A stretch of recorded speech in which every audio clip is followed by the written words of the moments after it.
I think it's safe to say after this film that Kevin Hart, you are officially the new Chris Tucker.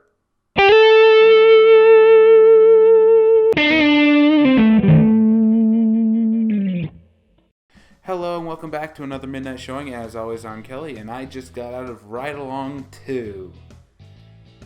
Oh boy, this movie sucked. Okay, non-spoiler version, this sequel was completely unnecessary. It wasn't funny, and it really was just boring. I'm sorry to say. It's not so bad that I'm going to give it a fuck it rating. It gets an honest to God skip it from me. It's not worth watching. If you liked the first one, well, more the power to you. But did we really need a second one? Honest answer, no. It's just your typical buddy cop movie. It hits all the points. The characters they create with Kevin Hart and Ice Cube just don't mesh together. You get what they're trying to do with them, but they just don't work, and they don't play off of each other.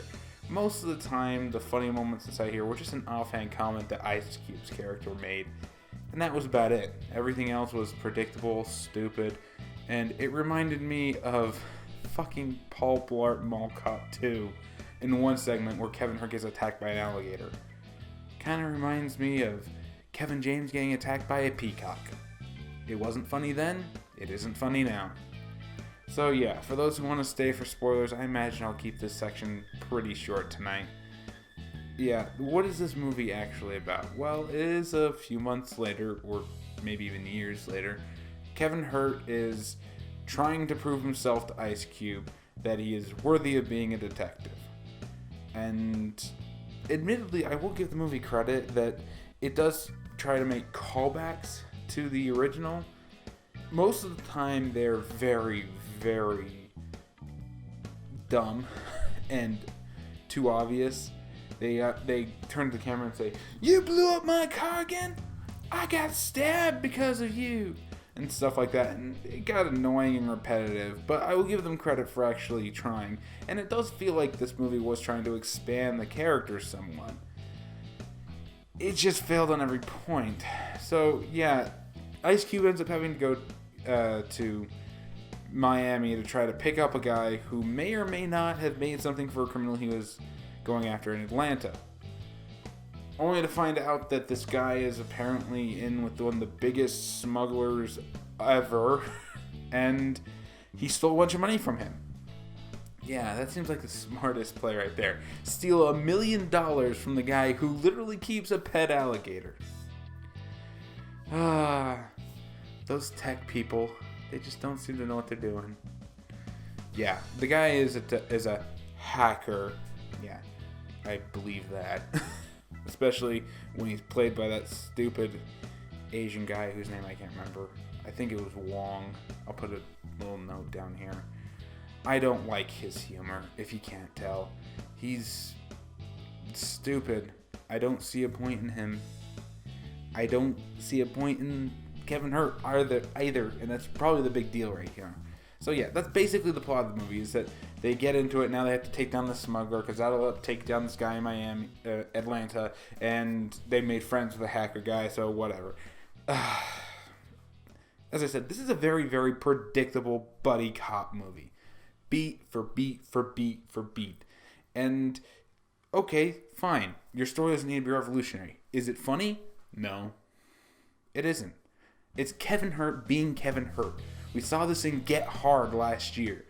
And yes, I did see the movie, even though I didn't do a review of it. I saw it after it came out on DVD.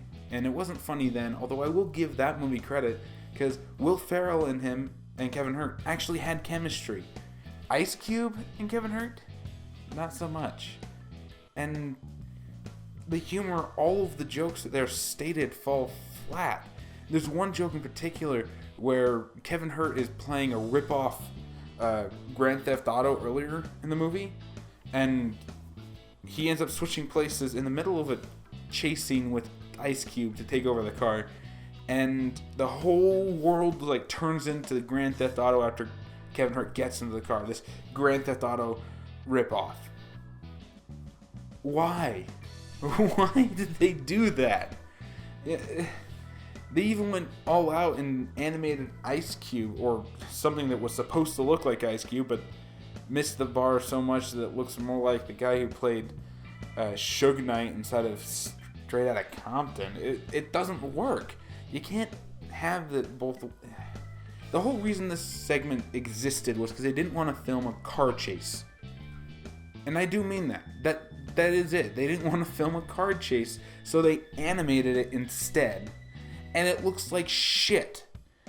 Now, there are people who are laughing in my theater at this joke because he was playing Grand Theft Auto earlier. Oh, it's funny now. Yeah.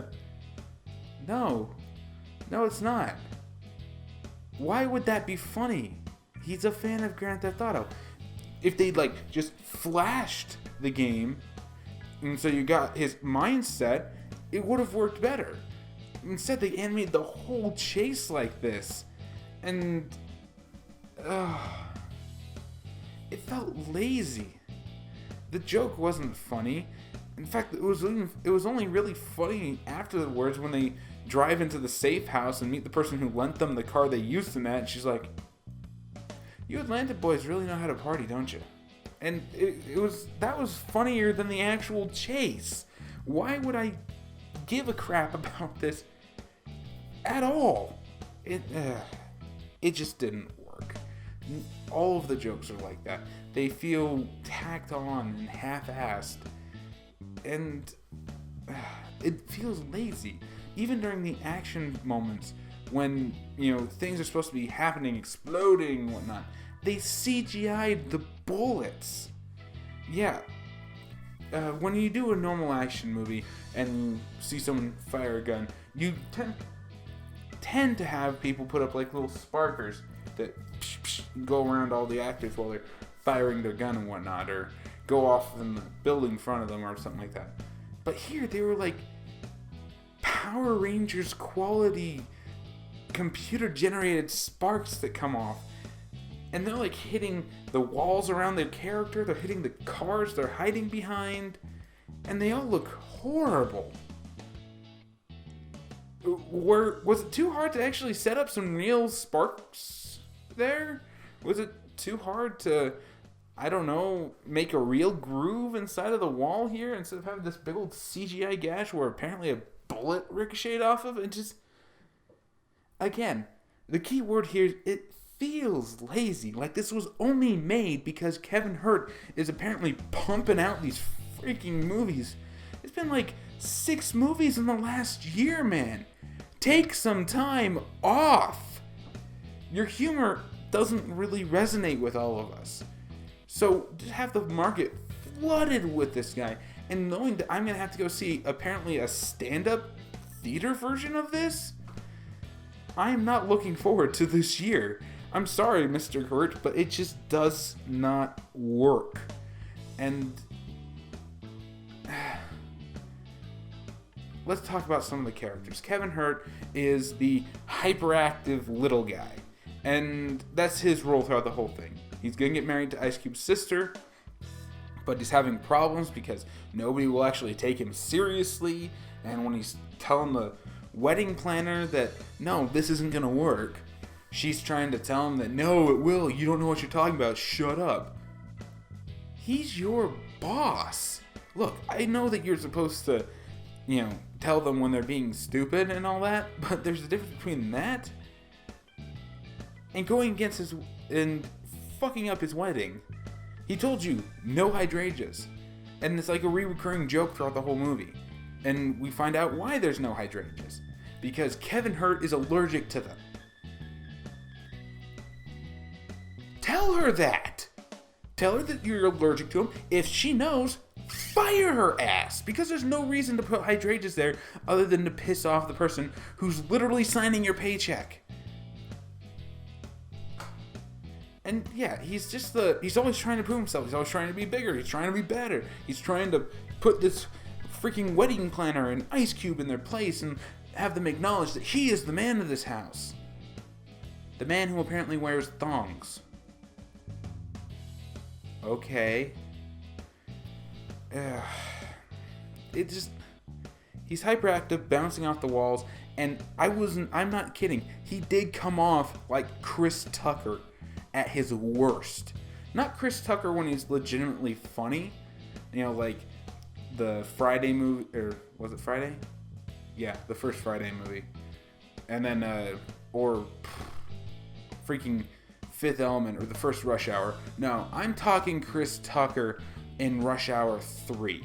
I'm talking the worst, whiny, high-pitched, annoying piece of crap who doesn't shut up. And why? Why do you think this is a good way of portraying this character, Mr. Hurt? Answer, I don't think you did think. I think that this was literally a contract fulfillment, both from you and Ice Cube. Now, speaking of Ice Cube, let's go on to his character. Now, he is the tough, no-nonsense guy who has to deal with this highly active opposite. Your typical buddy cop movie cliche. But see, not once in this movie does Ice Cube ever acknowledge when Kevin Hart's character does anything good. In fact, he usually badmouths him even when he does do stuff. Fuck, there are even moments inside of this movie where Ice Cube straight up tries to kill Kevin Hart's character. He is literally one of the most unlikable things in the movie. Now, sometimes this does work. As I said, the only real laughs the movie got out of me were a couple of offhand comments he made about Kevin Hart's stupidity, or a reference back to the other one that was nice and subtle. There are moments when this character works, but 95% of the time, Ice Cube's character comes off as just an unlikable prick. And that's not what we want. We want to like our characters. We want to enjoy them. We want to see Kevin Hart actually get some acknowledgement out of Ice Cube. And he does at the wedding, when they basically force Ice Cube to do a best man speech. Which, doesn't that kind of negate the fact that he's doing one? I'm just saying. So, yeah, just unlikable, annoying, combined with no humor, predictable story, and you get a movie that was shitted out for the sake of shitting it out. And there's really nothing else to say about Ride Along 2. It's going to be forgotten by everybody who went to go see it, and even those who didn't, because, frankly speaking, who gives a shit? This movie came out in January for a reason. And, yeah, I've got nothing else to say on that, so that's it for me. Have you seen Ride Along 2? I hope to God you haven't. Tell me what you thought about it in the comments below, and maybe we'll get some healthy discussion going. As always, if you want to see some more, be sure to hit the subscribe button and check out my channel. I'll have links to my most recent videos right down here, as well as my top 10 list of best movies and worst movies. Hopefully the worst movies will be out before this video, but if not, I'll link it once it's done inside one of the corners over here. I'll have some cards to other stuff in this corner, and check out my channel. And be sure to like me on Facebook and follow me on Twitch. And I guess that's it for me, so I'll see you all next time.